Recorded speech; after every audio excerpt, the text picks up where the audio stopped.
In early May, the CDC put precautions to flatten the curve on coronavirus cases in nursing homes, lowering their social engagement.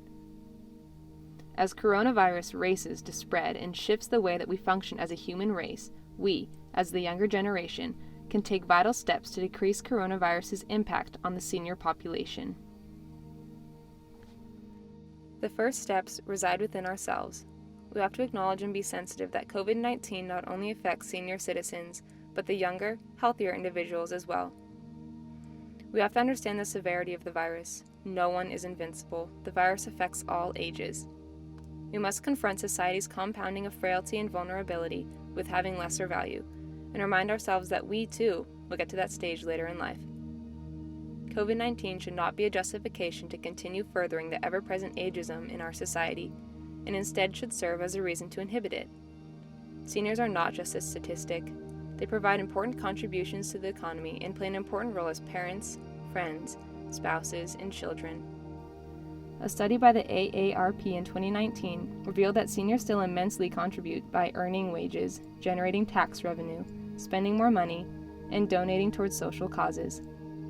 They also spark new ideas for products and services that boost economic growth, such as virtual reality headsets for those afflicted with Alzheimer's disease, or mobility devices, such as electronic scooters and exoskeletons. We have to acknowledge that the ageism towards seniors we generate is a form of bullying and contributes to the declining health of the senior population in America.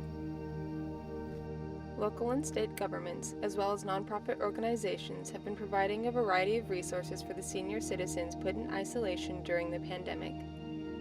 Given that quarantine for senior citizens prolong isolation in long-term facilities, the AARP are addressing Congress to require video check-ins to combat social isolation. The delivery program Meals on Wheels, which delivers meals to seniors who are unable to prepare or purchase their own meals, are serving on average 77% more meals and 47% more seniors than they were March 1st. During March, about 70 members of a senior center staff in New York City volunteered to check in on 650 seniors through weekly calls. They have also started doing technology classes through Zoom. A federally funded program called GrandPads leases tablets to participants that allow them to video call, email, and play games with staff members from the organization, programs of all-inclusive care for the elderly.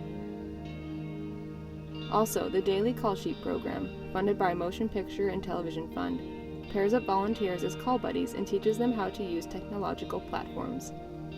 Applications such as Papa, which pairs seniors with Papa Pals for assistance with everyday tasks, and Stitch, which connects seniors with one another, help develop companionships for seniors to combat social isolation.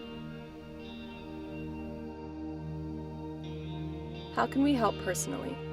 We can look into local, state, and national governments or nonprofit organizations in finding ways to teach the elderly to use technological platforms.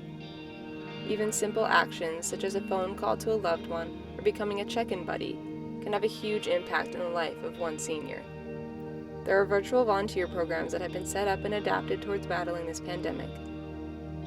Programs such as Lifetime Connections Without Walls do this through conducting telephone activities that offer social and educational opportunities for seniors. We have to reevaluate our actions as well as to call out and educate those who perpetrate the harmful cycle of ageism. We must be patient with senior citizens, understand their perspectives, and amplify their voices to understand their needs. At the end of the day, it should not have to fall into us versus them. The pandemic is the enemy, and it will take all of us to beat it.